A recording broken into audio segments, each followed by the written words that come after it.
안녕하십니까. 논리로 푸는 사주학의 석하소재학입니다. 지난 시간에 우리는 음양오행설에 대해서 공부했습니다. 음양오행설은 사주학을 공부하는 데 있어서 가장 기본적인 논리체계입니다. 오행의 상생과 상극 기억하시죠? 잘 기억하십시오. 자, 그러면은 오늘은 좀 더 깊게 들어가서 음양설의 새로운 시각, 음양중이라는 개념을 가지고 공부를 진행할 겁니다.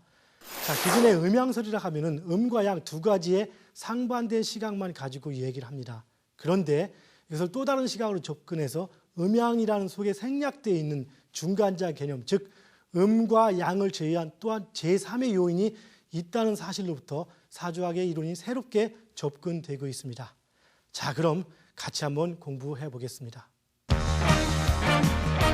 동양학에 뿌리를 두고 발전해온 사주학. 사주학의 근간을 이루고 있는 음양오행설을 새로운 관점으로 분석하며 사주학을 보다 명확한 논리체계로 재조명한 석하. 동양의 과학, 사주명리학. 이제 그 근본 원리를 석화와 함께 명확한 이론체계를 통해 밝혀보자. 자, 그럼 지난 시간에 배운 내용을 복습하면서 오늘 공부를 시작하겠습니다. 여러분, 지난 시간에 뭘 배웠죠? 예, 음양오행설이죠. 자, 봅시다.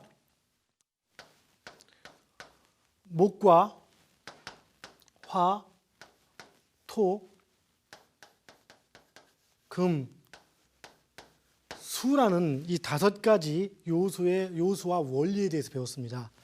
자, 여기서 목은 뭡니까? 목은 봄이면서 뻗어나가는 기운을 얘기하죠. 그리고 나무를 의미한다겠고, 인생에서 볼 때 소년기를 의미한다겠습니다. 그리고 색깔을 볼 때는 푸른색 계열을 의미한다겠고, 화는 뭐라겠습니까? 화는 여름을 의미하고 정열적인 기상을 의미하고 붉은색을 의미한다겠습니다.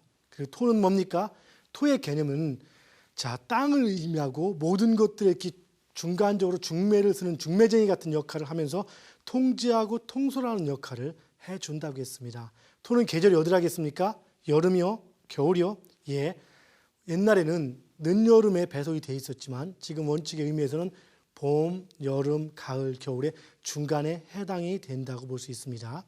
자, 그리고 금은 어디입니까? 금은 가을에 해당되며 강한 기질 내지는 이렇게 변화의 의미, 혁명의 의미 같은 그런 강한 의미를 나타난다겠습니다. 자, 그럼 수는 뭡니까? 수는 지혜를 의미하면서 겨울을 의미하죠. 그리고 우리 그 의미로서는 그 지혜와 겨울을 의미하면서 검은 색깔을 의미합니다. 자, 그런데 이렇게 이런 오행들이 각각 돌아가면서 생을 해주고 극을 해주는 운동을 한다고 지난 시간에 배웠죠. 자, 봅시다. 목은 어떻습니까? 목은 화를 생해주고, 화는 토를 생해주고, 토는 금을 생해주고, 금은 수를 생해주고, 수는 목을 생해주는 것. 이걸 뭐라 하겠습니까? 우리가 오행의 상생, 서로 생하는 상생이라고 불렀습니다. 자, 한번 같이 한번 해봅시다. 목생 화, 화생 토, 토생 금, 금생 수, 수생 목.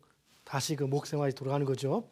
그 다음에 목은 또 뭐를 극합니까? 즉 오행은 인접해 있는 것끼리는 이렇게 생을 하지만 하나 걸러서는 극을 한다고 했습니다. 자, 그러면 목은 다시금 토를 극하고, 그것은 뭐라 하겠습니까? 나무가 그 뿌리로서 흙을 이렇게 무너뜨리는 현상들을 얘기한다겠죠. 그리고 토는 수를 극합니다. 토가 수를 극하는 것은 그 물이 내려가는 것을 이렇게 흙으로 이렇게 떠막을 수가 있겠죠. 그 모든 웅덩이는 흙으로 구성되어 있습니다. 그럼 수는 불을 끄는 건 우리가 너무나 잘 알고 있습니다. 불 나면 제일 먼저 갖다 물을 끼얹으면 꺼지겠죠. 단 기름불은 예입니다. 자, 다시 화는 뭐를 극합니까? 화는 금을 극합니다. 뜨거운 불덩어리에서 우리는 쇠를 녹일 수가 있겠죠. 이것이 바로 그 화극금의 원리가 됩니다. 자, 다시 금은 쇠덩어리이기 때문에 나무를 이렇게 잘라내고 쳐낼 수가 있는 개념이 들어가죠. 이것이 오행의 상극의 원리라겠습니다. 같이 한번 해봅시다. 목극 토, 토극 수, 수극 화, 화극 금, 금극 목, 다시 목극 토로 이루어지는 것이 상극의 논리인 겁니다. 그러면 오행은 각각 한쪽으로 일면으로는 상생을 하고 일면으로는 상극을 하면서 이 두 가지 운동을 하면서 그 흐름이 흘러가게 되어 있는 것입니다. 이것이 바로 인생사가 되는 것이죠. 자, 요 오행을 다시 구분해 볼 때, 자 봅시다. 오행은 음과 양으로 각각 나눌 수가 있죠. 오행은 음과 양으로. 자 봅시다. 목을 음양으로 나누는 것을 지난 시간에 뭐라 했습니까? 갑과 을이라 했습니다. 그 다음 화를 음양으로 나누는 것을 뭐라 했습니까? 병과 정이라 했습니다. 토를 음양으로 나누는 것은 무와 기라 했습니다. 금을 음양으로 나누면 경과 신으로 나눌 수가 있습니다. 수는 임과 계로 나눌 수가 있죠. 자, 이렇게 목화토금수 5개의 오행을 갑을, 병정, 무기, 경신, 임계 10개 각각 음양으로 나눈 것을 우리는 뭐라고 합니까? 바로 십간이라고 하고 천간이라고 하는 겁니다. 자, 뭔 얘기인지 아시겠죠? 자, 그러면 우리가 지금 목화토금수를 음과 양으로 나누는데 우리가 지난 시간에 배운 것 중에서 이 세상의 모든 것은 음과 양의 상반되는 두 가지로 되어 있다라고 우리는 배웠습니다. 기억하시죠? 양은 강한 개념을 갖고 있습니다. 그리고 음은 부드럽고 수렴적인 기상을 갖고 있습니다. 그러다 보니까 통상 볼 때 목을 나무로 비교해서 갑목은 아름드리 나무, 을목은 연약한 화초나 꽃으로 비유를 하기도 합니다. 그리고 화는 병화는 큰 불, 정화는 작은 불이라는 개념으로 현재 이렇게 많이 알려져 있습니다. 토를 놓고 볼 때 무토는 큰 흙, 기토는 작은 흙이라는 개념으로도 잡고 있습니다. 그리고 금을 놓고 볼 때 경금은 큰 돌, 큰 바위를 얘기하고 신금은 날카로운 면도칼이라는 개념으로 알고 있습니다. 그 다음 수를 얘기할 때 임수는 대동강 물처럼 큰 물을 임수라고 표현하고 그리고 우물물 아니면 옹달샘처럼 작은 물을 개수라고 표현하는 것으로서 그 물상론의 개념이 형성이 되어 있습니다.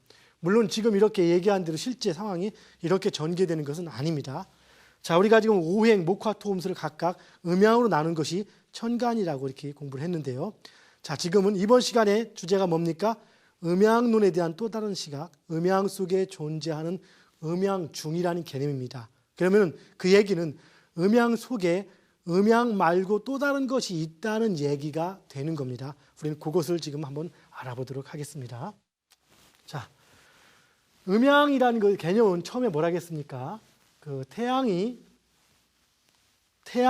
보이고 태양이 보이지 않고의 개념을 가지고 음과 양이라고 구분하는 시초라고 했습니다. 자, 우리는 지구상에 어떠한 한 지점에 있게 됩니다. 그리고 지구가 자전함과 동시에 우리들이 이렇게 한 바퀴씩 자꾸 돌게 되어 있습니다. 자, 이 도는 것을 원으로 표시한다면 이렇게 즉 뺑뺑 돌겠죠. 가만히 있어도 한 바퀴씩 돕니다. 하루에 몇 바퀴 돕니까? 한 바퀴씩 돌죠. 누구는 뭐 2바퀴 돕니까? 아무리 승리 급해도 하루에 한 바퀴씩 이렇게 돌게 되어 있습니다.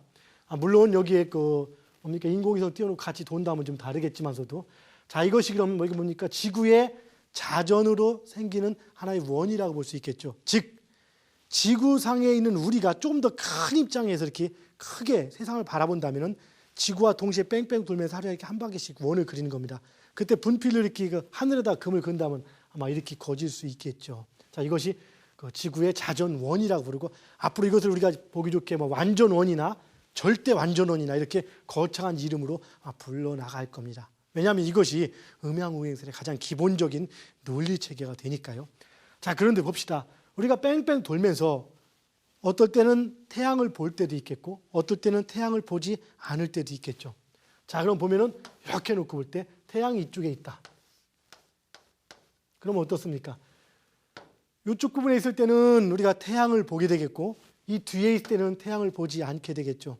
지난 시간에 우리가 공부를 한 내용 중에서 태양을 마주 볼 때 가장 태양이 우리 정면으로 올 때를 우리 뭐라고 부른다 했습니까? 하루의 시간이 자축인미, 진사오미, 신의술의 12개로 나눌 때 태양을 정면으로 마주보는 시간을 우리는 오시라고 표현합니다. 그리고 태양을 등지고 있을 때를 우리는 자시라고 표현하죠. 그래서 자시와 오시는 서로 상반된 이런 개념을 갖고 있습니다. 그래서 이 오시가 포함되어 있는 이쪽 부분, 태양이 비치는 부분을 우리는 양이라고 표현하고요. 대신에 자시가 있어서 태양이 비추지 않는 부분을 음이라고 표현합니다. 즉 우리가 지구라는 그 배를 타고 아니면 항공기를 타고 하루에 한 바퀴씩 뺑뺑 돈다 할 때 이쪽 태양이 보이는 쪽에 가 있을 때는 양의 쪽에 있는 것인 거고 태양이 보이지 않는 쪽에 갈 때는 음의 쪽에 있는 것입니다. 그래서 이것이 바로 음과 양, 하루는 음양으로 이루어졌다. 하루가 뭡니까? 모든 것의 시작과 끝을 의미하는 겁니다. 그래서 하루는 음과 양으로 이루어졌다. 이것이 바로 음양의 가장 기본적인 개념이 되는 겁니다. 그래서 음과 양 하면은 하루가 됩니다. 맞습니까? 낮과 밤 하면 이게 뭡니까? 하루를 다 얘기할 수가 있겠죠. 이것이 기존의 음양의 상대적인 시각입니다. 그런데 여기서 제가 얘기하고자 하는 것은 낮과 밤만 있는 것이 아니라 하루에는 또 뭐가 있습니까? 낮이 있고 밤이 있고 저녁 때도 있죠. 저녁 때. 왜 저녁 때는 빼놓습니까? 그러면은 자, 하루를 놓고 볼 때 낮과 밤으로 이렇게 얘기해도 하루가 다 얘기되죠. 그런데 낮, 밤, 저녁 때 이렇게 얘기해도 하루를 얘기할 수가 있습니다. 이것을 우리는 자, 양, 음이고 이 저녁 때라는 점을 뭐로 표현할까 하다가 양도 아니고 그럼 여기는 틀림없이 낮도 아니고 밤도 아닙니다. 낮도 아니고 밤도 아니고 우리가 뭐랄까 어중뛰다고 얘기할 수 있겠고 그래서 중간이라고 표현합니다. 중간. 그래서 이걸 바로 우리가 중이라고 표현을 해봅시다. 지금부터. 그래서 자 이제부터 다시 한번 얘기한다면 하루의 개념은 양인 낮과 음인 밤이 있고 그 다음에 낮도 아니고 밤도 아닌 중간이라는 지점이 있다. 그럼 하루에 몇 개가 있는 겁니까? 총 하나, 낮, 밤, 중 세 개가 있는 거죠. 이것이 지금 또 다른 시각입니다.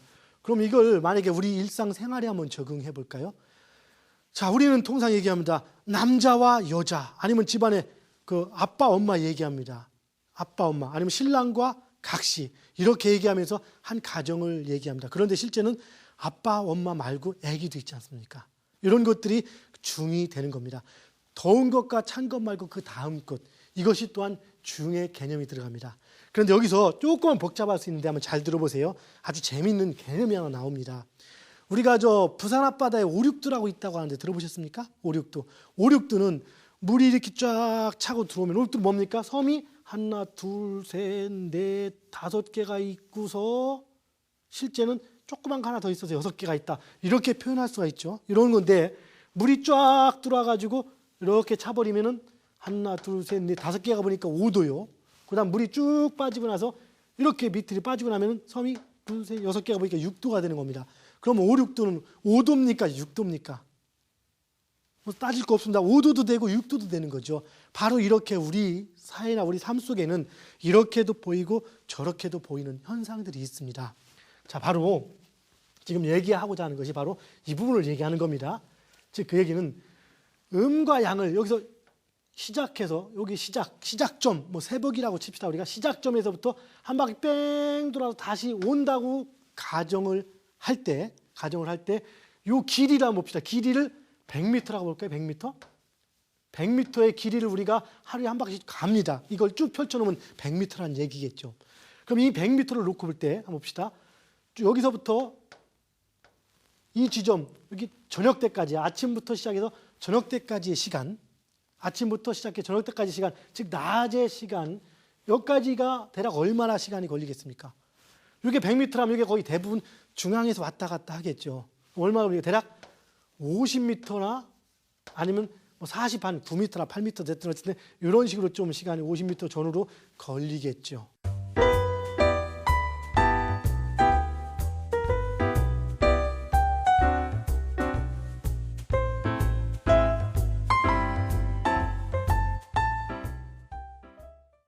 그러면 요 저녁 때부터 시작해서 요까지 오는 시간, 오는 거리는 또 얼마나 될까요? 역시 마찬가지 대략 한 50m?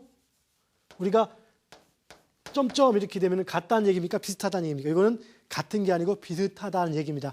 50m가 될 수도 있고 아닐 수도 있고 왜 그렇습니까?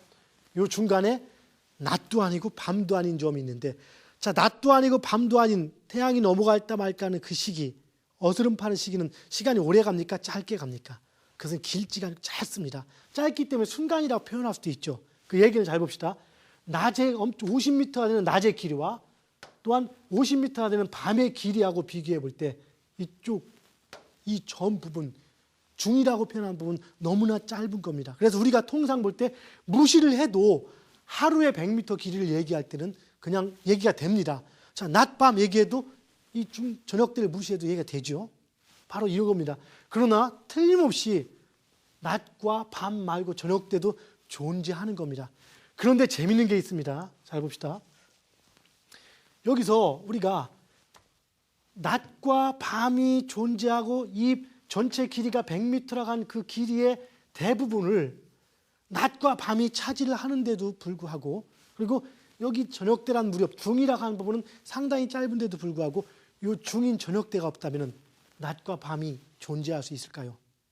즉 해가 질 때가 없다면 낮과 밤은 존재할 수가 없는 겁니다.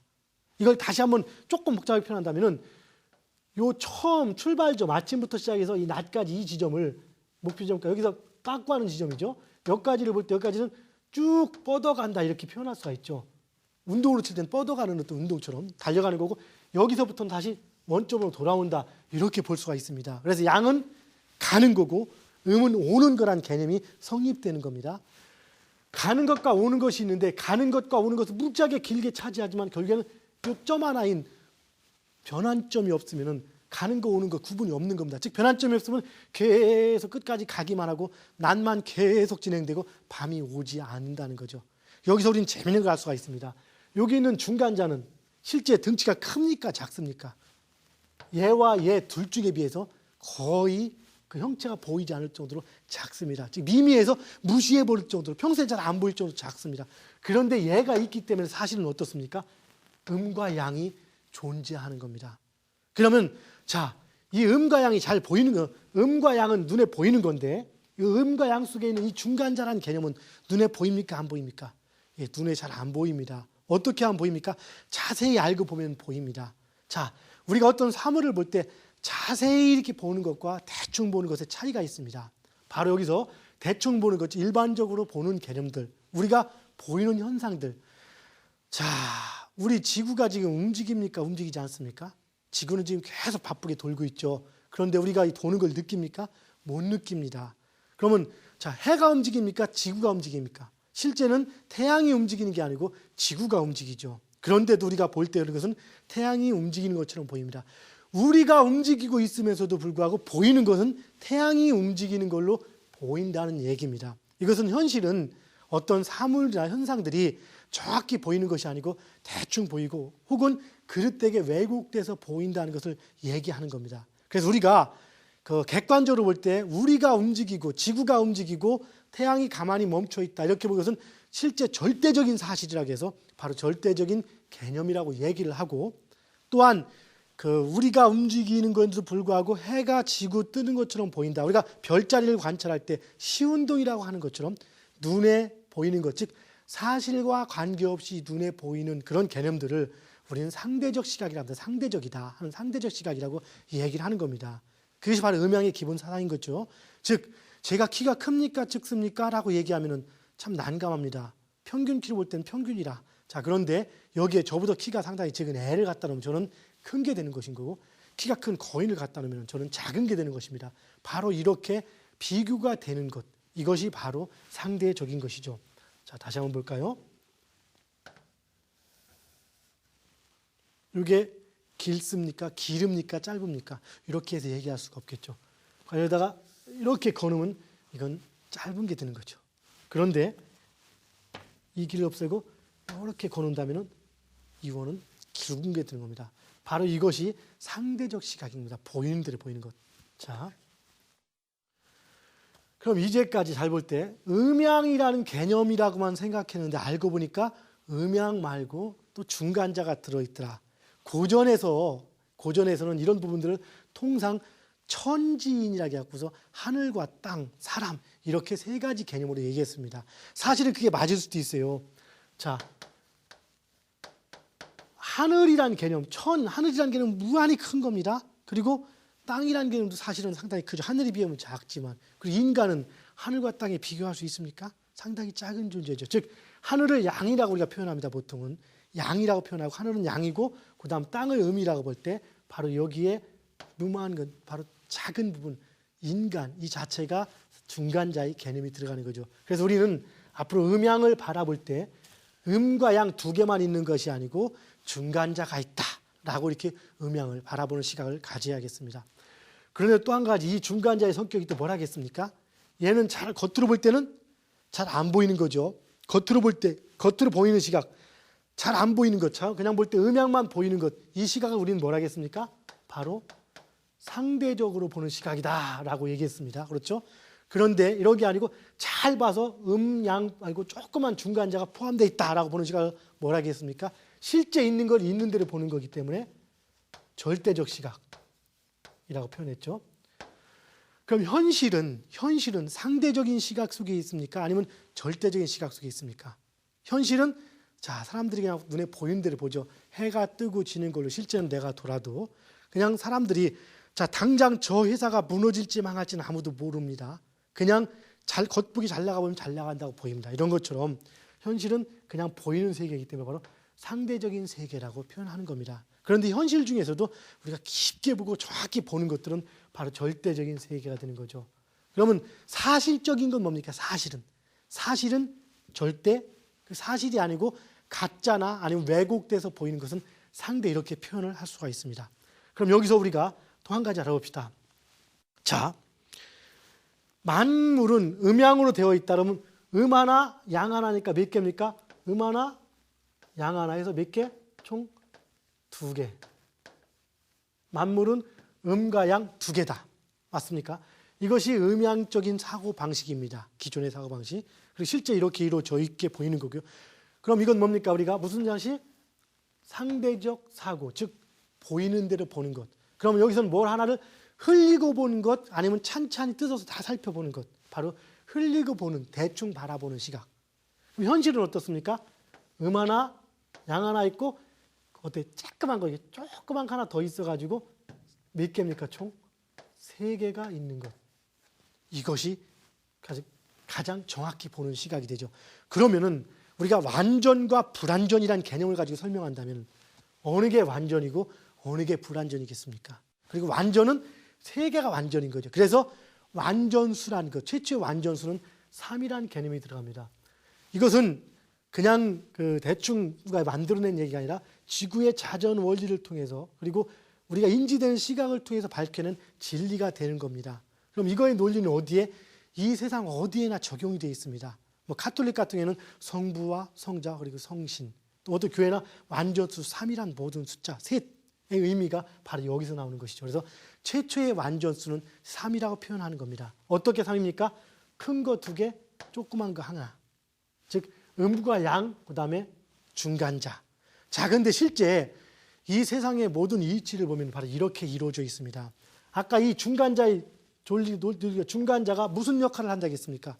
중간자는 사실은 아주 조그만하고 잘 눈에 보이지도 않지만 실제는 음과 양이 있게 한 가장 1등 공신이 되는 거죠.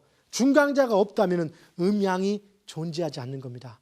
우리는 통상 이렇게 그냥 대충 생각을 하고 얘기를 합니다. 바로 음양의 사고방식이죠. 음과 양을 한번 다시 한번 볼까요? 이렇게 원운동처럼 태양을 기준으로 뺑뺑 도는 것을 태양 쪽과 태양 아래 쪽으로 나눴을 때 이것을 우리는 태양이 바라보는 쪽을 양이라고 했습니다. 그리고 반대쪽을 음이라고 했습니다. 여기서 또 한 가지 우리가 재미있는 이론을 하나 끄집어내 봅시다. 자, 이 양이 있다 없다면은 이 음이 있을까요? 없죠. 양이 간 만큼 음은 돌아올 수가 있는 겁니다. 물론 양이 있고 중간자가 있기 때문에 음이 있는 거지만은 일단 중간자를 빼고 볼 때 양이 있기 때문에 음이 존재하는 겁니다. 그러면 원인과 결과로 나눌 때 어느 게 양입니까? 원인이 바로 양이 되는 거고 음은 결과가 되는 겁니다. 그러면 우리가 볼 때 결과는 성과라고 보이는 거죠. 우리가 눈에 보이는 현실에서 눈에 보이는 것은 원인이 눈에 보입니까? 결과가 눈에 보입니까? 누군가가 화를 막 참고 있다가 화가 막 나는데 한번 퍽 트리면 폭발하는 순간에 우리는 보게 되죠. 그리고 그 사람이 참고 있는 모습은 잘 안 보이게 됩니다. 바로 원인이 보이는 게 아니라 결과가 보이는 거죠. 그러면 음이 눈에 보이는 겁니까? 양이 눈에 보이는 겁니까? 예, 바로 음이 눈에 보이는 겁니다. 양은 원인이죠. 그럼 눈에 보이는 겁니까? 안 보이는 겁니까? 굳이 친다면 양은 눈에 잘 안 보이는 겁니다. 이것을 우리가 지금 배운 절대적 시각 3, 상대적 시각 및 2 이런 걸로 얘기를 한다면 어떻게 구분할 수 있을까요? 여기는 양은 잘 눈에 안 보이는 것인 거고, 원인이니까 그 절대적 시각인 3이 되겠죠. 보이는 건 의미로 보이는 것인 거고. 자, 그럼 음과 양을 기준할 때 양은 운동이 시작되는 것인 거고 쳐올라가는 운동인 것인 거고, 음은 복귀하는 운동입니다. 어느 운동은 강하겠습니까? 예, 양의 운동은 상당히 강해지겠죠. 음의 운동은 부드러운 개념이 될 수 있겠습니다. 따라오는 개념이니까 약간 수긍적인 개념인 겁니다. 그래서 자, 정리를 해본다면 양이란 개념은 뭐 크고 아름드리 나무고 이런 개념이 사실은 아니고 뭡니까? 운동의 힘은 강하되 실체는 보이는 것, 안 보이는 것. 실체는 잘 보이지 않는 것. 맹렬함은 눈으로 보이는 게 아닙니다. 맹렬한 행동이 나타날 때 그 나타난 행동만이 눈에 보이게 돼 있죠. 그럼 음은 뭡니까? 이런 맹렬한 행동이 있고 난 뒤에 결과인 겁니다. 우리 인간을 찍을 때 성질이 화가 막 나가지고 막 성질 툭툭거리고 할 때 이것이 바로 양의 기운인 거고, 한번 화를 내고 나면 사람이 어떻습니까? 미안하죠.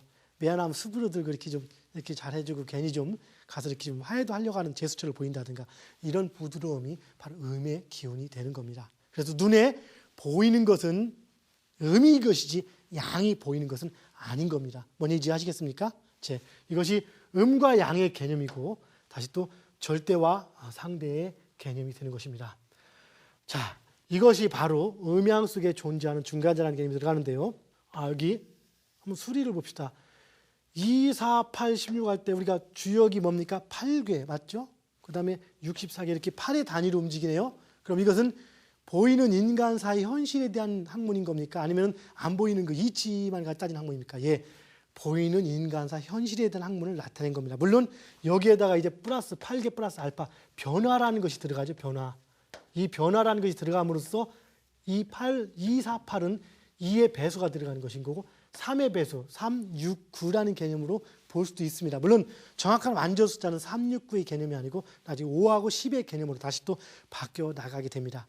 그래서 어쨌든 현실 세계 모든 것은 2, 4, 8의 단위로서 이루어지는 것이다. 그리고 이것은 눈에 보이는 것이라는 개념들을 여러분들이 잘 알고 계십시오. 자, 그러면 이러한 사고방식을 가지고 다시 한번 우리가 그 목화 토금수의 음양을 한번 알아보도록 해보겠습니다. 자, 우리가 목에 양이 뭐라겠습니까? 간목이라 했고 목의 음은 을목이라 했습니다.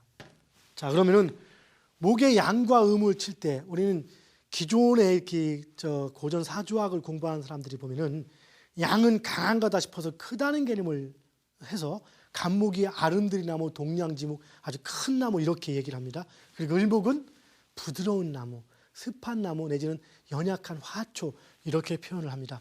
간목은 눈에 보이는 겁니까? 형체입니까? 아니면은 원인이 되는 기운인 겁니까? 바로 간목은 원인이 되는 기운이 되고 을목은 바로 눈에 보이는 형체가 되는 것이죠.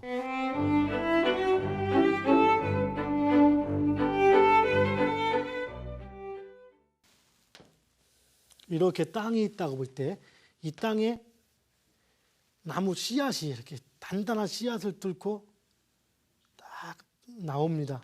새싹이 나옵니다. 이렇게 씨앗을 뚫고. 그런데 나왔죠. 틀림없이. 그런데 이 땅을 뚫고 나오기 전에 우리들 눈에 보입니까? 안 보입니까? 안 보이죠. 이것이 바로 상대적인 개념인 겁니다. 그런데 이 시기가 안 나온 겁니까? 나온 겁니까? 즉 봄으로 지금 봄이 온 겁니까? 안 온 겁니까? 이미 새싹이 돋아나기 시작했죠. 그런데 눈에 보이지 않습니다. 이걸 목으로 구분한다면 이 간목입니까? 을목입니까? 바로 이 부분이 간목인 겁니다. 눈에 보이지 않는 것, 뭔가 시작됐는데 눈에 보이지 않는 것. 즉 이 뒤에 다시금 뚫고 나옵니다. 새싹, 땅을 뚫고 새싹이 나오죠. 이 땅을 뚫고 새싹이 나오는 것은 사실은 바로 이 간목, 즉 이 기운, 목의 기운이 상당히 강하게 있어서 이미 씨앗을 뚫고 나왔기 때문에 이 원인으로 인한 결과로서 눈에 보여지는 겁니다. 즉 을목인 거죠. 그럼 우리가 속해 있는 지구는 눈에 보이는 존재입니까? 아니 안 보이는 존재입니까? 하늘과 비교해서요.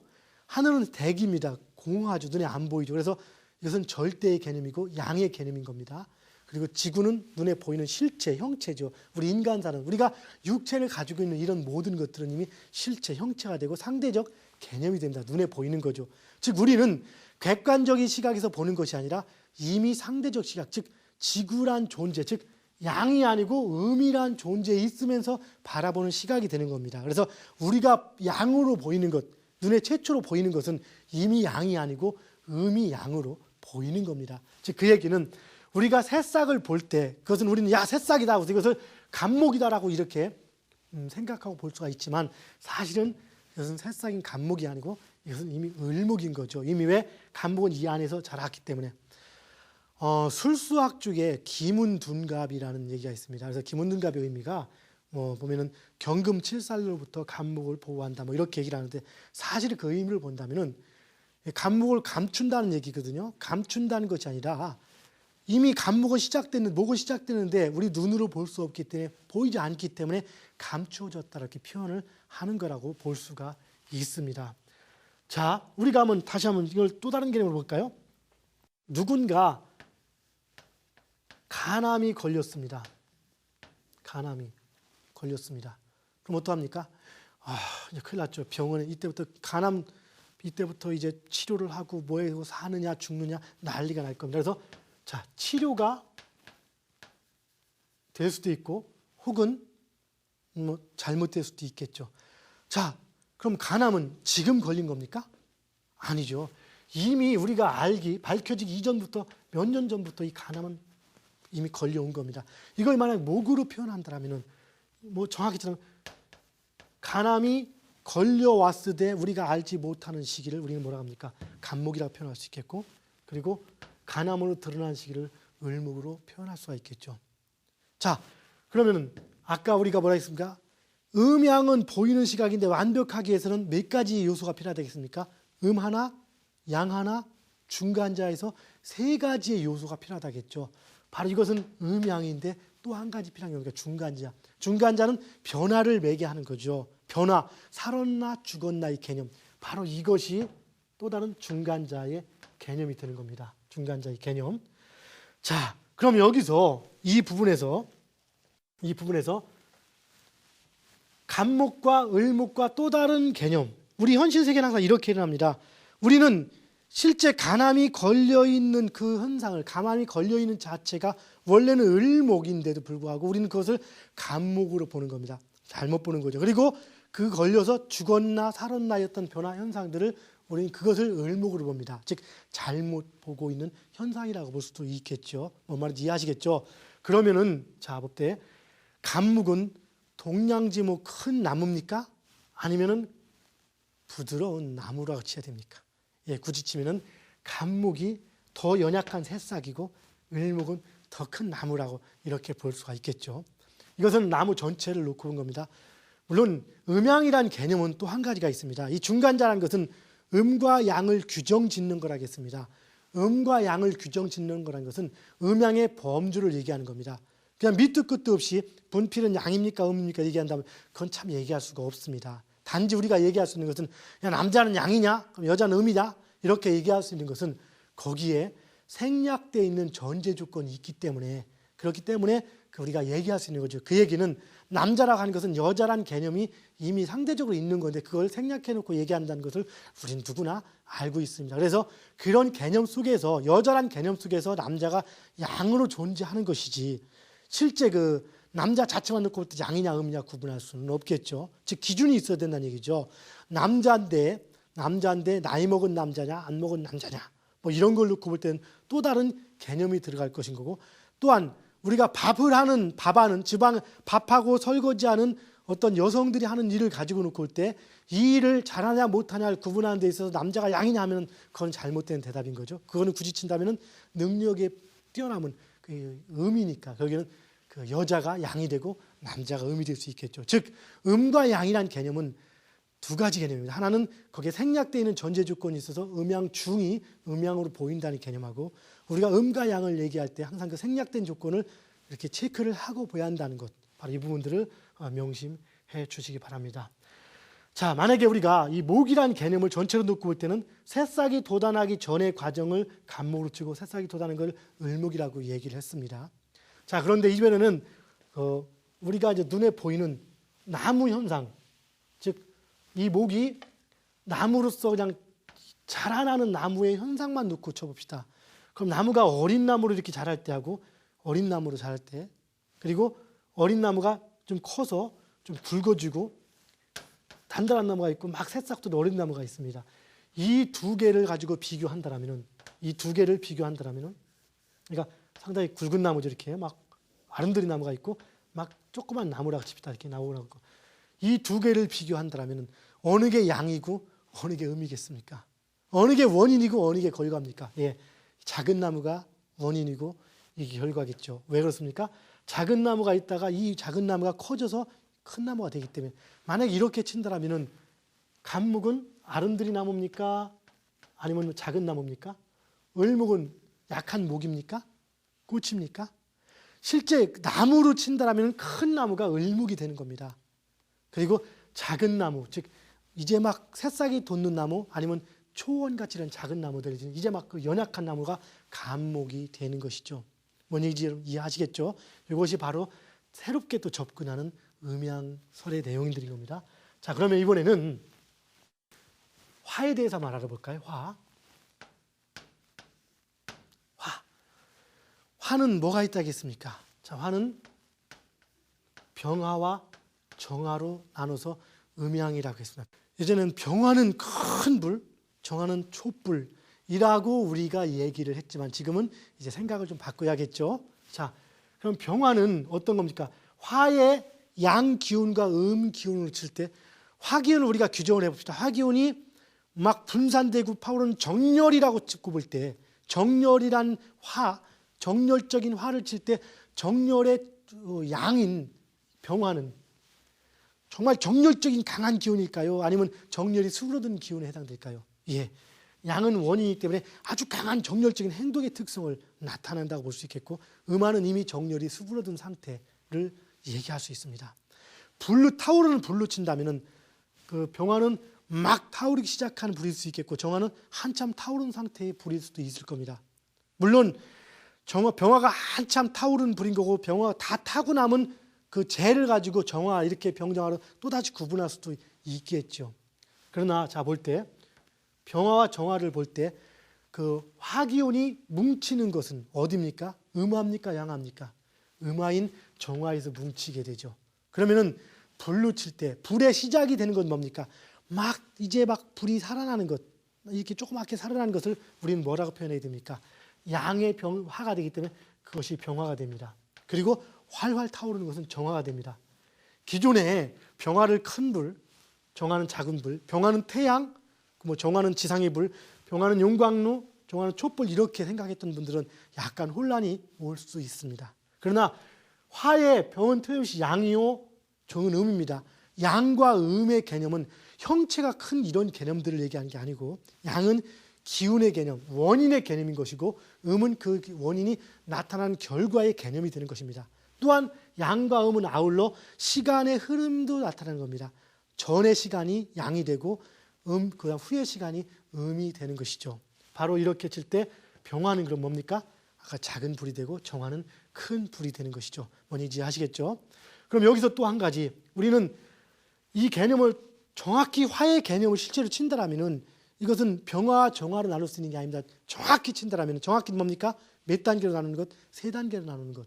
그냥 일단 통계적으로 본다는 것은 음양 2개지만 정확히 나오는 건 3단계입니다. 자, 우리가 볼 때 지금 이 강의를 놓고 기준합시다. 우리가 이 강의를 지금 누군가 여러분들이 이 강의를 듣는 개념, 이 강의를 듣는 개념이 어떤 화라고 놓고 볼 때 강의의 전반부는 병화, 강의의 후반부는 정화라고 이렇게 볼 수가 있겠죠. 그런데 이 강의를 여러분들이 보기 위해, 시청하기 위해서는 우선 집에서 그 TV 채널을 맞추고 이렇게 앉아있을 준비가 필요하죠. 이런 준비가 없다면 강의는 보실 수가 없습니다. 자, 이 준비 과정은 강의에 포함을 해야 됩니까? 포함하지 않아야 됩니다. 안 해야 됩니까? 포함할 수도 있고 포함하지 않을 수도 있지만, 원칙적인 의미는 이 강의를 보기 위해서 여러분들이 이 자리에 앉고 채널을 트는 것은 바로 이 강의와 직결되는 거기 때문에 바로 그것은 포함을 해줘야만 되는 겁니다. 이런 개념으로 본다라면은 우리가 불을 피운다고 가정할 때 부싯돌로 혹은 라이터로 혹은 성냥으로 이렇게 키는 단계가 있습니다. 그 키는 단계가 있고 불이 붙는 단계가 있고 타오르는 단계로 이렇게 나눠 볼 수가 있습니다. 이때 아직 불이 붙지는 않았지만 불이 켜지려는 단계를 우리는 사실은 원인이죠.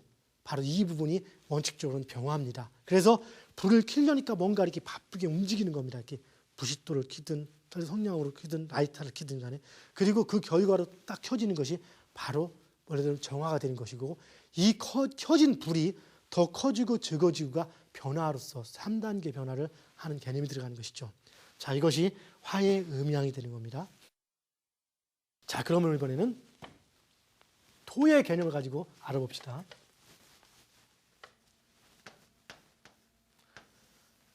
자, 잊어버렸나 안 잊어버렸나 체크 한번 해봅시다.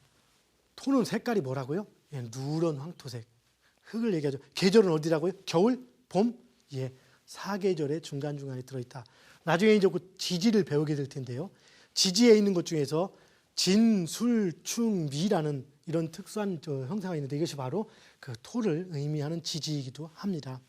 자, 어쨌든 다시 봅시다. 토의 음과 양은 무토와 기토로 나눠볼 수 있습니다.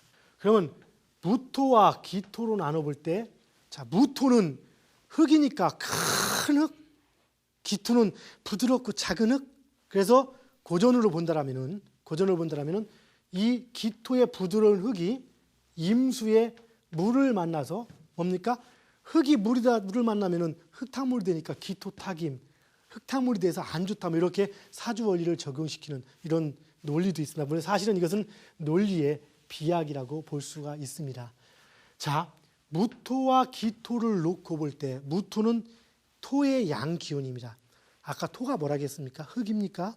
흙은 토의 습성과 가장 닮은 내지는 비슷한 지구상에 있는 어떤 사물을 취한 것인 거고, 토의 원 의미는 막 분산되는 것들을 딱 더 이상 분산되지 못하게 중재하는 역할이 토가 되는 겁니다. 아까 우리가 양이 음으로 가는 그 역할, 더 이상 뻗어가지 못하게 하는 역할, 그건 역시 토가 하는 역할이 되는 것이죠. 그래서 무토는 그러면 토의 그 기운, 즉 분산시키는 그 기운의 첫 번째 있는 것이 바로 무토가 되는 겁니다. 즉 막 분산되는 것을, 막 뻗어가는 것, 그만하고 막으려고 준비하는 것, 내지는 막아가는 것.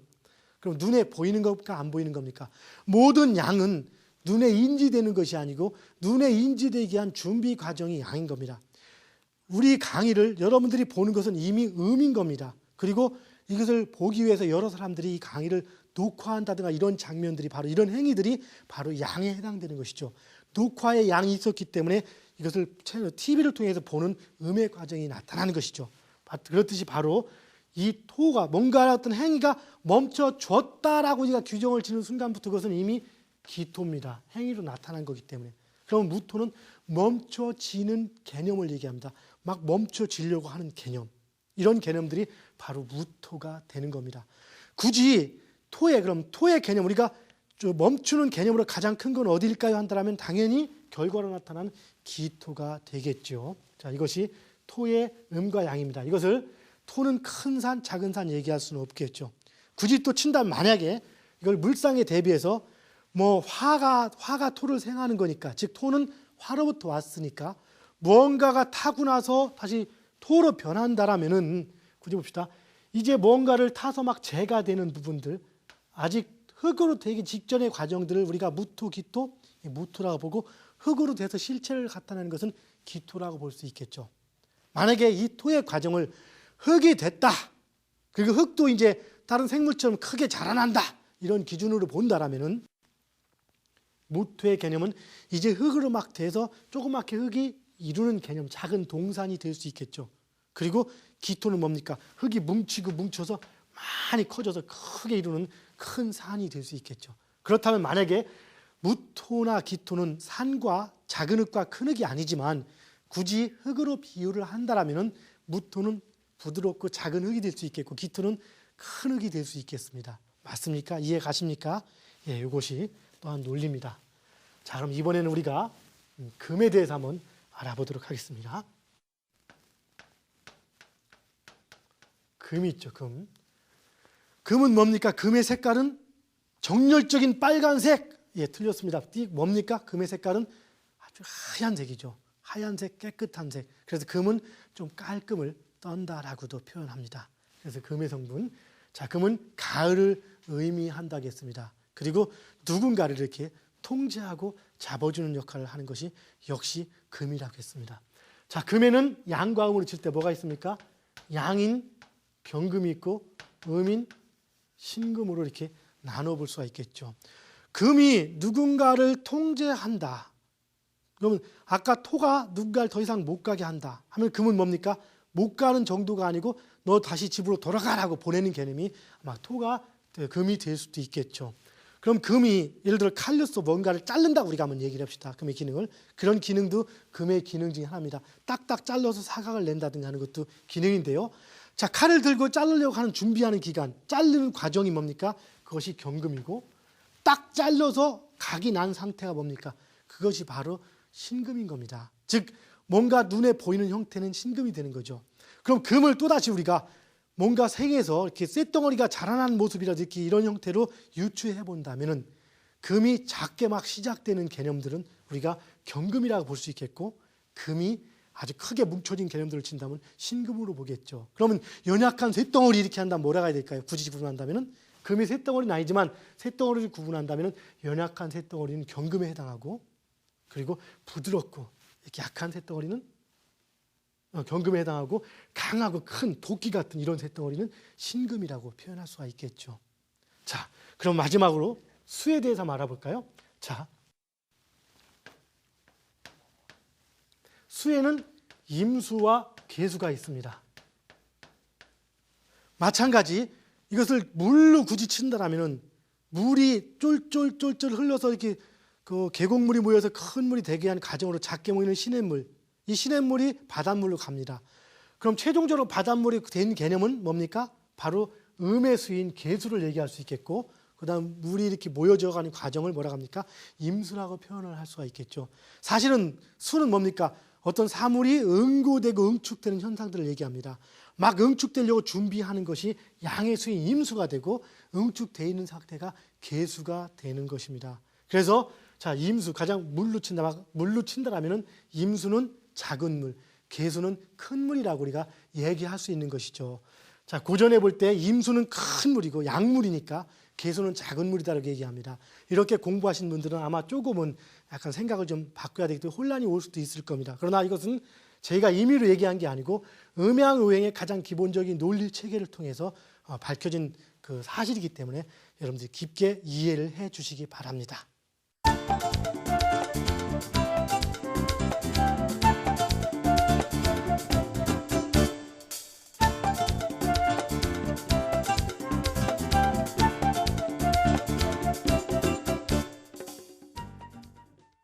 자, 여러분, 자, 1시간 동안 공부하느라고 고생 많으셨습니다.